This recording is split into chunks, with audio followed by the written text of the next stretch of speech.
Chapter 2. Self-awareness and self-ignorance. Since realization is not possible without vasana kshaya, destruction of mental tendencies, how am I to realize that state in which the tendencies are effectively destroyed? You are in that state now. Does it mean that by holding on to the self, the vasanas, mental tendencies, should be destroyed as and when they emerge? They will themselves be destroyed if you remain as you are. How shall I reach the self? There is no reaching the self. If self were to be reached, it would mean that the self is not here and now, and that it is yet to be obtained. What is got fresh will also be lost, so it will be impermanent. What is not permanent is not worth striving for. So I say, the self is not reached. You are the self. You are already that. The fact is, you are ignorant of your blissful state. Ignorance supervenes and draws a veil over the pure self, which is bliss. Attempts are directed only to remove this veil of ignorance, which is merely wrong knowledge. The wrong knowledge is the false identification of the self with the body and the mind. This false identification must go, and then the self alone remains. Therefore, realization is for everyone. Realization makes no difference between the aspirants. This very doubt, whether you can realize, and the notion I have not realized, are themselves the obstacles. Be free from these obstacles also. How long does it take to reach mukti, liberation? Mukti is not to be gained in the future. It is there forever, here and now. I agree, but I do not experience it. The experience is here and now. One cannot deny one's own self. That means existence and not happiness. Existence is the same as happiness, and happiness is the same as being. The word mukti is so provoking. Why should one seek it? One believes that there is bondage and therefore seeks liberation. But the fact is that there is no bondage, but only liberation. Why call it a name and seek it? True, but we are ignorant. Only remove ignorance. That is all there is to be done. All questions relating to mukti are inadmissible. Mukti means release from bondage, which implies the present existence of bondage. There is no bondage, and therefore no mukti either. Of what nature is the realization of Westerners who relate that they have had flashes of cosmic consciousness?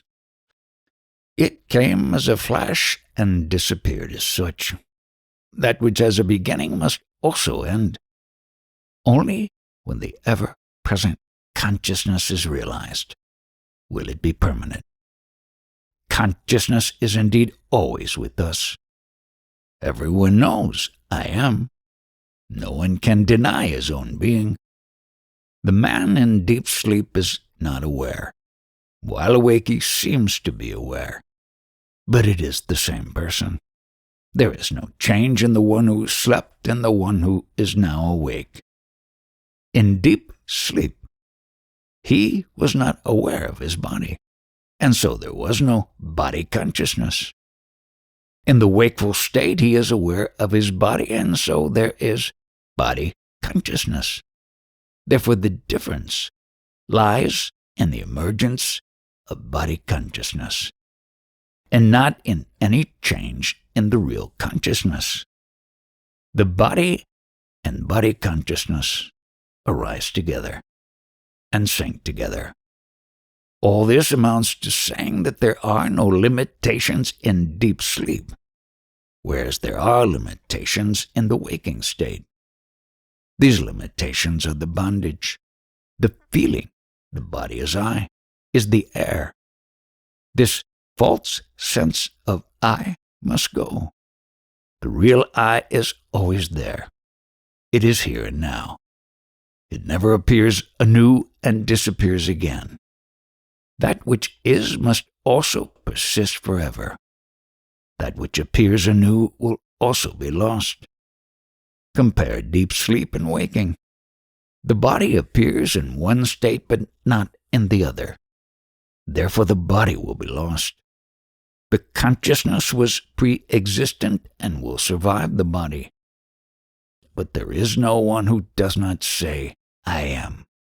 Wrong knowledge of I am the body is the cause of all mischief. This wrong knowledge must go. That is realization. Realization is not acquisition of anything new, nor is it a new faculty. It is only removal of all camouflage. The ultimate truth is so simple. It is nothing more than being in the pristine state. That is all that need be said.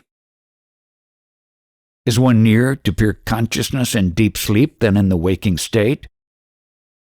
The sleep, dream, and waking states are mere phenomena appearing on the self, which is itself stationary. It is also a state of simple awareness. Can anyone remain away from the self at any moment? This question can only arise if that were possible. Is it not often said that one is nearer pure consciousness in deep sleep than in the waking state? The question may as well be, am I nearer to myself in sleep than in my waking state? The self is pure consciousness. No one can ever be away from the self. The question is possible only if there is duality. But there is no duality in the state of pure consciousness. The same person sleeps, dreams, and wakes up. The waking state is considered to be full of beautiful and interesting things. The absence of such experience makes one say that the sleep state is dull. Before we proceed further, let us make this point clear. Do you not admit that you exist in your sleep? Yes, I do. You are the same person that is now awake, is it not so? Yes. So there is a continuity in the sleep and waking states. What is this continuity? It is only the state of pure being. There is a difference in the two states. What is that difference?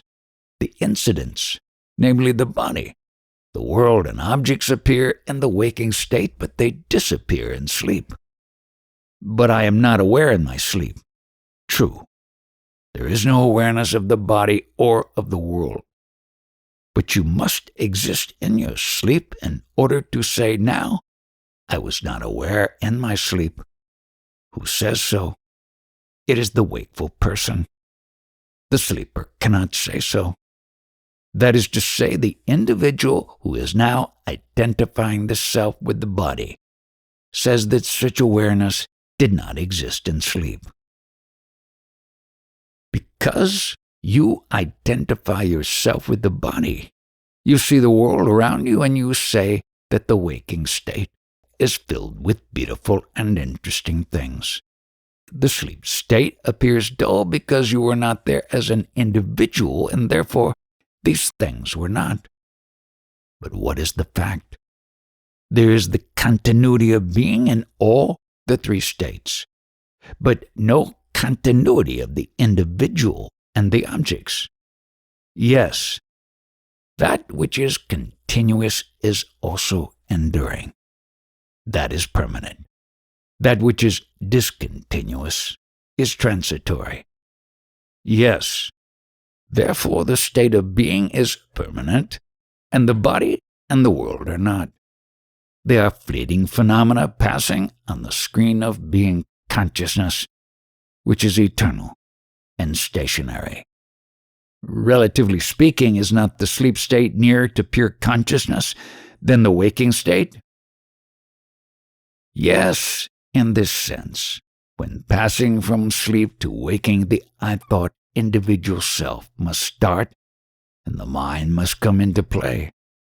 Then thoughts arise, and the functions of the body come into operation.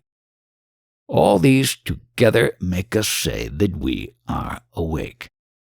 The absence of all this evolution is the characteristic of sleep, and therefore it is nearer to pure consciousness than the waking state. But one should not therefore desire to be always in sleep. In the first place, it is impossible, for it will necessarily alternate with the other states.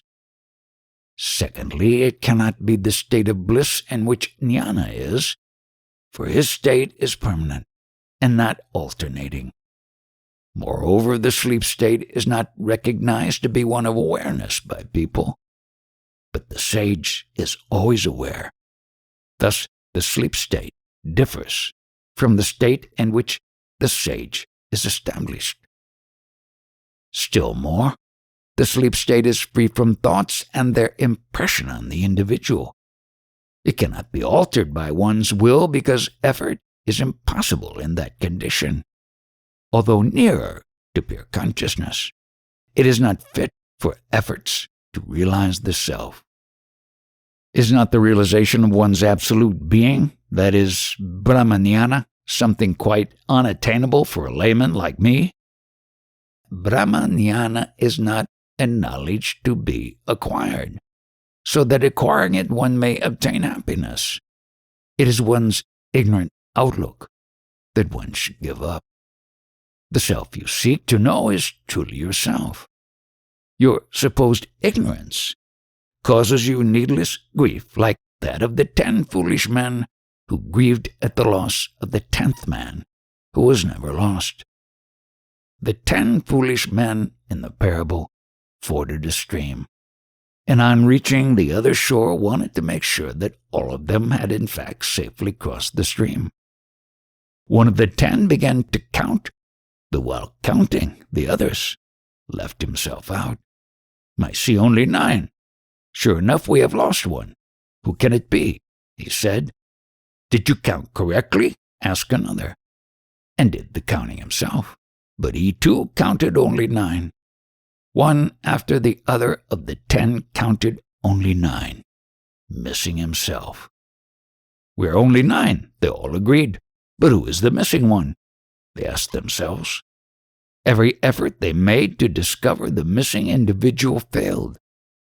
Whoever he is that drowned, said the most sentimental of the 10 fools, we have lost him. So saying, he burst into tears, and the others followed suit. Seeing them weeping on the riverbank, a sympathetic wayfarer inquired about the cause. They related what had happened and said that even after counting themselves several times, they could find no more than 9. On hearing the story, but seeing all 10 before him, the wayfarer guessed what had happened. In order to make them know for themselves they were really 10, that all of them had survived the crossing, he told them, Let each of you count for himself, but one after the other serially, 1, 2, 3, and so on. Well, I shall give you each a blow so that all of you may be sure of having been included in the count, and included only once. The 10th missing man will then be found. Hearing this, they rejoiced at the prospect of finding their lost comrade and accepted the method suggested by the wayfarer. While the kind wayfarer gave a blow to each of the 10 in turn, he that got the blow counted himself aloud 10, said the last man as he got the last blow in his turn. Bewildered, they looked at one another. We are 10, they said with one voice, and thanked the wayfarer for having removed their grief. That is the parable. From where was the 10th man brought in? Was he ever lost? By knowing that he had been there all the while, did they learn anything new? The cause of their grief was not the real loss of anyone. It was their ignorance, or rather their mere supposition that one of them was lost. Such is the case with you. Truly, there is no cause for you to be miserable and unhappy. You yourself impose limitations on your true nature of infinite being, and then weep that you are but a finite creature. Then you take up this or that spiritual practice to transcend the non-existent limitations. But if your spiritual practice itself assumes the existence of the limitations, how can it help you to transcend them? Hence I say that you are really the infinite pure being, the self. You are always that self and nothing but that self. Therefore, you can never be really ignorant of the self. Your ignorance is merely an imaginary ignorance, like the ignorance of the 10 fools about the lost 10th man. It is this ignorance that caused them grief. Know, then, that true knowledge does not create a new being for you. It only removes your ignorant ignorance. Bliss is not added to your nature. It is merely revealed as your true natural state. Eternal and imperishable, the only way to be rid of your grief is to know and be the self. How can this be unattainable? However often Bhagavan teaches us, we are not able to understand. People say that they are not able to know the self that is all-pervading. What can I do? Even the smallest child says, I exist. I do. This is mine.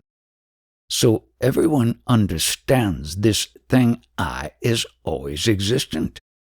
It is only when that I is there that there is the feeling that you are the body. He is Venkana, this is Ramana, and so on. To know that the one that is always visible is one's own self, is it necessary to search with a candle? To say that we do not know the Atma Swarupa, the real nature of the self, which is not different but which is one's own self, is like saying, I do not know myself. But how is one to reach this state? There is no goal to be reached. There is nothing to be attained. You are the self. You always exist. Nothing more can be predicated of the self than that it exists. Seeing God or the self is only being the self or yourself. Seeing is being. You, being the self, want to know how to attain the self. It is something like a man being at Rama Ashram, asking how many ways there are to reach Rama Ashram, and which is the best way for him. All that is required of you is to give up the thought that you are this body, and to give up all thoughts of the external things or the not-self. What is the ego self? How is it related to the real self? The ego self appears and disappears and is transitory, whereas the real self is permanent. Though you are actually the true self, you wrongly identify the real self with the ego self. How does the mistake come about? See if it has come about. One has to sublimate the ego self into the true self. The ego self does not exist at all. Why does it give us trouble? To whom is the trouble? The trouble also is imagined. Trouble and pleasure are only for the ego. Why is the world so wrapped up in ignorance? Take care of yourself. Let the world take care of itself. See yourself. If you are the body, there is the gross world also. If you are spirit, all is spirit alone. It will hold good for the individual, but what about the rest? Do it first and then see if the question arises afterwards. Is there avidya, ignorance? For whom is it? For the ego self.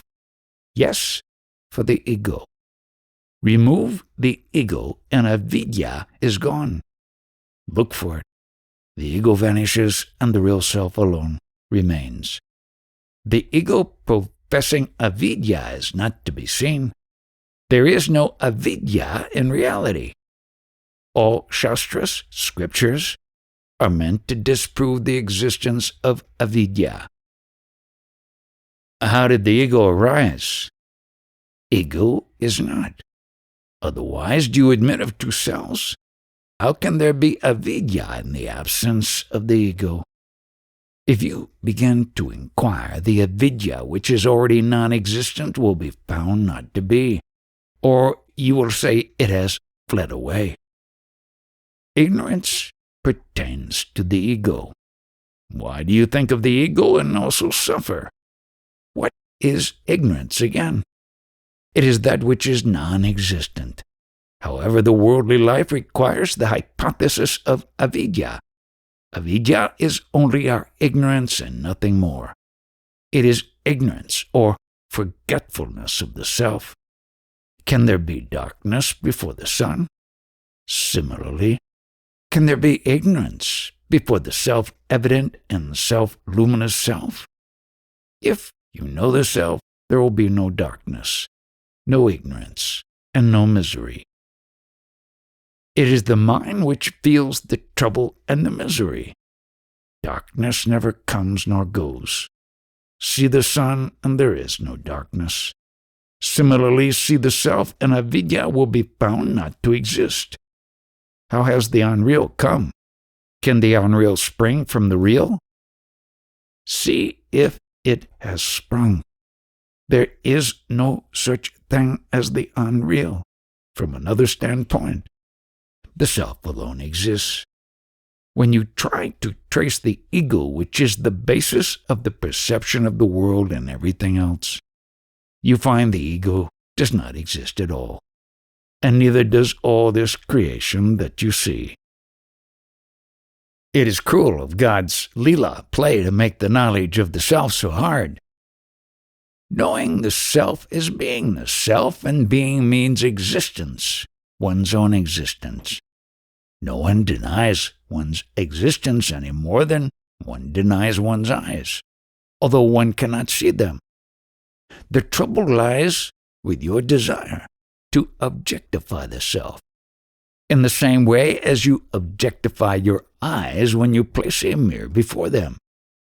You have been so accustomed to objectivity that you have lost the knowledge of yourself, simply because the self cannot be objectified. Who is to know the self? Can the insentient body know it? All the time you speak and think of your I, yet when questioned you deny knowledge of it. You are the self, yet you ask how to know the self. Where then is God's Leela, and where is its cruelty? Because of this denial of the self by people, the Shastras speak of Maya, Leela, etc. Does my realization help others? Yes, certainly. It is the best help possible. But there are no others to be helped, for the realized being sees only the self. Just like a goldsmith estimating the gold in various items of jewelry sees only gold. When you identify yourself with the body, then only the forms and shapes are there. But when you transcend your body, the others disappear along with your body consciousness. Is it so with plants, trees, etc.? Do they exist at all apart from the self? Find out. You think that you see them. The thought is projected out from the self. Find out from where it rises. Thoughts will cease to rise, and the self alone will remain. I understand theoretically, but they are still there. Yes, It is like a cinema show. There is the light on the screen, and the shadows splitting across it impress the audience as the enactment of some piece. It is the same play an audience also is shown on the screen as part of the performance. The seer and the scene will then both be on the screen. Apply it to yourself. You are the screen. The self has created the ego. The ego has its accretions of thoughts which are displayed as the world, the trees, and the plants, of which you are asking. In reality, all these are nothing but the self. If you see the self, the same will be found to be all, everywhere and always. Nothing but the self exists. Yes, I still understand only theoretically, yet the answers are simple, beautiful, and convincing. Even the thought I do not realize is a hindrance. In fact, the self alone is. Our real nature is mukti.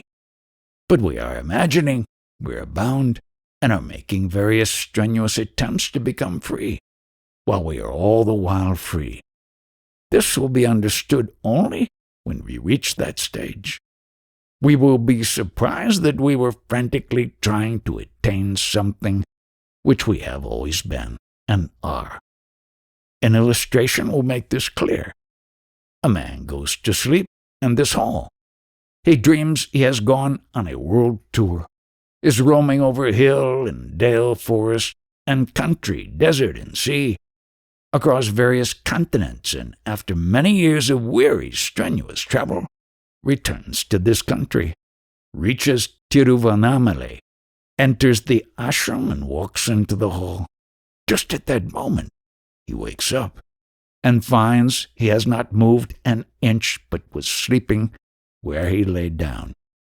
He has not returned after great effort to this hall, but is, and always has been, in the hall. It is exactly like that. If it is asked, why, being free, do we imagine that we are bound? I answer, why, being in the hall, did you imagine you were on a world adventure, crossing hill, dale, desert, and sea? It is all mind, or maya, illusion. How then does ignorance of this one and only reality unhappily arise in the case of the ajnani, one who has not realized the self? The ajnani sees only the mind, which is a mere reflection of the light of pure consciousness arising from the heart. Of the heart itself, he is ignorant. Why? Because his mind is extroverted and he has never sought its source. What prevents the infinite, undifferentiated light of consciousness arising from the heart from revealing itself to the ajnani?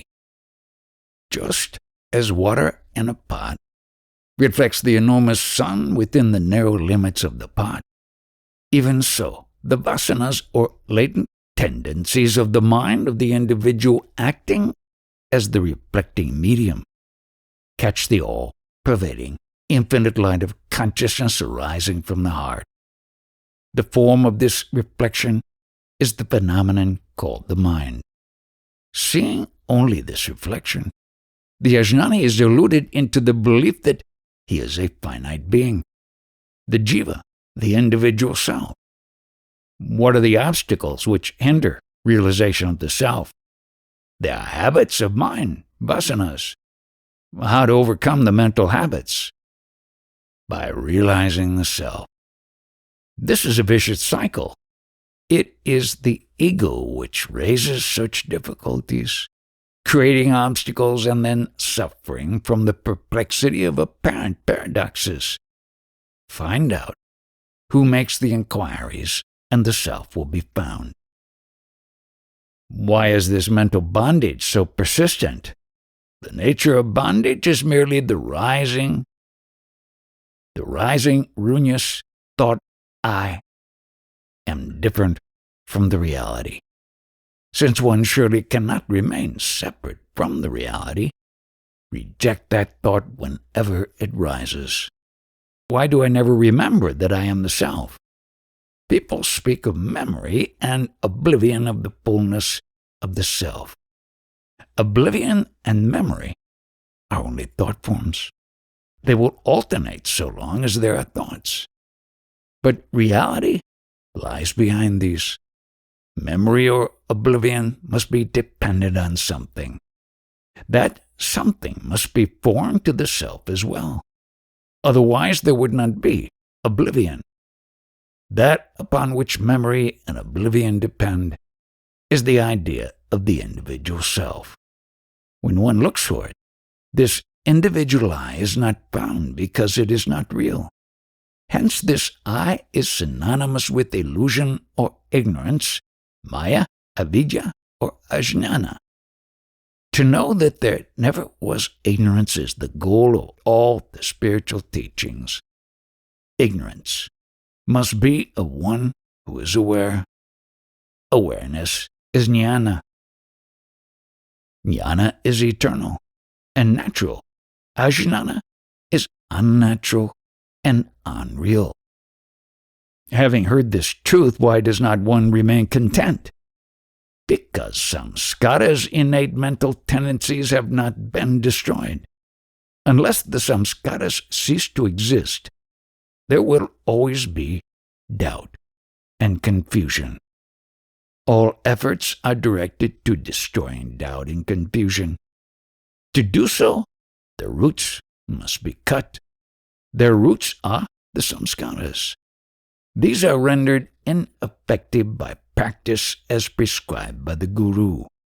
The guru leaves it to the seeker to do this much so that he might himself find out that there is no ignorance. Hearing the truth, shravana, is the first stage. If the understanding is not firm, one has to practice reflection, manana, and uninterrupted contemplation, nidhyasana, on it. These two processes scorch the seed of the samskaras so they are rendered ineffective. Some extraordinary people get unshakable jnana after hearing the truth only once. These are the advanced seekers.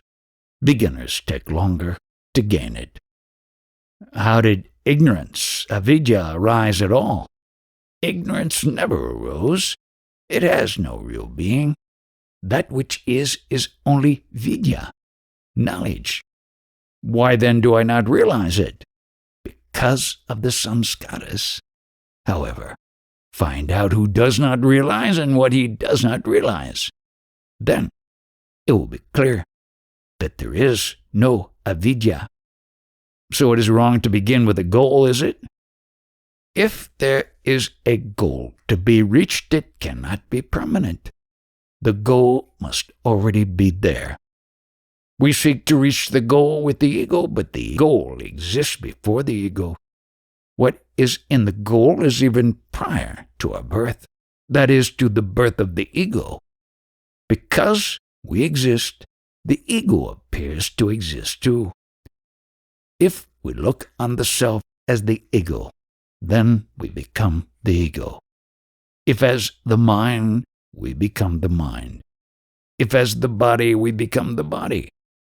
It is the thought which builds up sheaths in so many ways. The shadow on the water is found by shaking.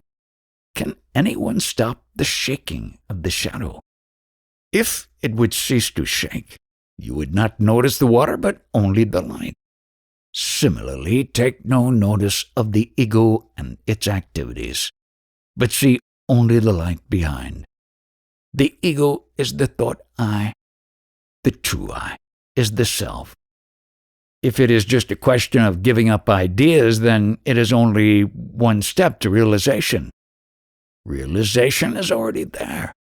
The state free from thoughts is the only real state. There is no such action as realization. Is there anyone who is not realizing the self? Does anyone deny his own existence? Speaking of realization, it implies two selves. The one to realize, the other to be realized. What is not already realized sought to be realized. Once we admit our existence, how is it that we do not know ourselves? Because of the thoughts, the mind. Quite so. It is the mind that veils our happiness. How do we know that we exist? If you say because of the world around us, then how do you know that you existed in deep sleep? How to get rid of the mind? Is it the mind that wants to kill itself? The mind cannot kill itself. So your business is to find the real nature of the mind. Then you will know there is no mind. When the self is sought, the mind is nowhere. Abiding in the self, one need not worry about the mind. Is mukti the same as realization? Mukti, or liberation, is our nature. It is another name for us. Our wanting mukti is a very funny thing. It is like a man who is in the shade voluntarily leaving the shade, going into the sun, feeling the severity of the heat there, making great efforts to get back into the shade, and then rejoicing, how sweet is the shade. I have reached the shade at last. We're all doing exactly the same. We are not different from the reality. We imagine we are different. That is, we create the beta bhava, the feeling of difference, and then undergo great sadhana, spiritual practices to get rid of the beta bhava and realize the oneness. Why? Imagine or create the beta bhava and then destroy it. This can be realized only by the grace of the Master. I was reading Sri Bhagavata. It says that bliss can be had only by the dust of the Master's feet. I pray for grace. What is bliss but your own being? You are not apart from being, which is the same as bliss. You are now thinking that you are the mind or body, which are both changing and transient. But you are unchanging and eternal. That is what you should know. It is darkness, and I am ignorant. This ignorance must go. Again, who says I am ignorant? He must be the witness of ignorance. This is what you are. Socrates said, I know that I do not know. Can it be ignorance? It is wisdom. Why then do I feel unhappy when I am in Vellore and feel peace in your presence? Can the feeling in this place be bliss? When you leave this place, you say you are unhappy. Therefore, this peace is not permanent. It is mixed with unhappiness, which is felt in another place. Therefore, you cannot find bliss in places and in periods of time. It must be permanent, in order that it may be useful. It is your own being which is permanent, but the self, and that is bliss. You are always that. The self is always realized. It is not necessary to seek to realize what is already and always realized, for you cannot deny your own existence. That existence is consciousness, the self. Unless you exist, you cannot ask questions. So you must admit your own existence. That existence is the self. It is already your own existence. It is already realized. Therefore, the effort to realize results only in your realizing your present mistake, that you have not realized yourself. There is no fresh realization. The self becomes revealed. That will take some years. Why years? The idea of time is only in your mind. It is not in the self. There is no time for the self. Time arises as an idea after the ego arises.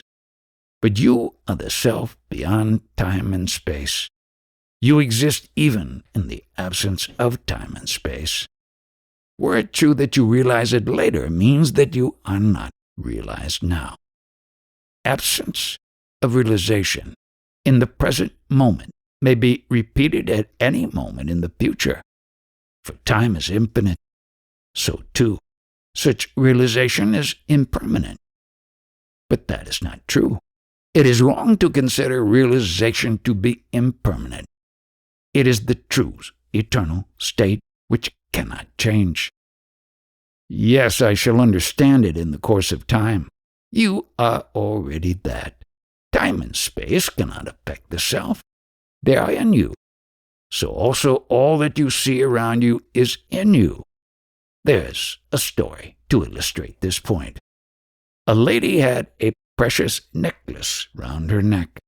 Once in her excitement she forgot it, and thought that the necklace was lost. She became anxious and looked for it in her home, but could not find it. She asked her friends and neighbors if they knew anything about the necklace. They did not. At last a kind friend of hers told her to feel the necklace around her neck. She found that it had all along been round her neck, and she was happy. When others asked her later if she had found the necklace which was lost, she said, "Yes, I have found it." She still felt that she had recovered the lost jewel. Now, did she lose it at all? It was all along round her neck. But judge her feelings. She was as happy as if she had recovered a lost jewel. Similarly with us, we imagine that we realize that self sometime, whereas we are never anything but the self. There must be something that I can do to reach this state. The conception that there is a goal and a path to it is wrong. You are the goal, or peace always. To get rid of the notion that you are not peace is all that is required. All books say that the guidance of a guru is necessary. The guru will say only what I am saying now. He will not give you anything you have not already got. It is impossible for anyone to get what he has not got already. Even if he gets any such thing, it will go as it came.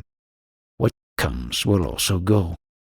What always is will alone remain. The guru cannot give you anything new which you don't have already. Removal of the notion that we have not realized the self is all that is required. We are always the self only, and only we don't realize it. We go round and round in search of Atma, self, saying, "Where is Atma? Where is it?"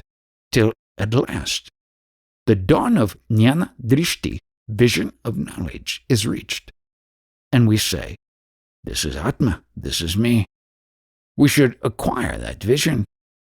When once that vision is reached, there will be no attachments, even if one mixes with the world and moves about in it.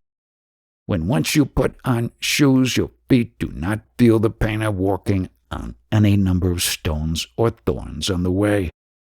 You walk about without fear or care, even if there are mountains on the way. In the same way, everything will be natural to those who have attained Jnana Drishti. What is there apart from one's own self? The natural state can be known only after all this worldly vision subsides. But how is it to subside? If the mind subsides, the whole world subsides. Mind is the cause of all this. If that subsides, the natural state presents itself. The self proclaims at all times as I. It is self-luminous. It is here. All this is that. We are in that only.